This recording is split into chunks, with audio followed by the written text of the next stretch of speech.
శ్రీ శ్రీ శ్రీ త్రిదండి శ్రీమన్నారాయణ రామాచంద్ర స్వామి వారి యొక్క మంగళాశాసనంతో అంగరంగ వైభవంగా ప్రారంభమైనటువంటి మన ప్రాంత వెలువేలుపు మన రక్షకుడు రుక్మిణి సత్యభామ సమేత శ్రీ వేణుగోపాల స్వామి వారి యొక్క పూలంకి సేవ సుమారు 10 టన్నుల బరువు పువ్వులతో సుమారు 50 వివిధ రకాల పువ్వులతో ఇవాళ కోవిల్ని మూల విరాట్ని ఉపాలయాల్ని అన్నింటినీ కూడా అలంకరించడం జరిగింది.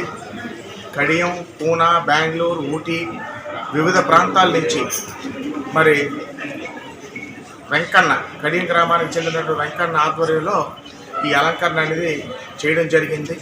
సుమారు 15,000 నుంచి 20,000 మందికి భక్తులు వచ్చినా సరిపడే విధంగా తీర్థప్రసాదాలు అన్నింటినీ కూడా సిద్ధం చేయడం జరిగింది.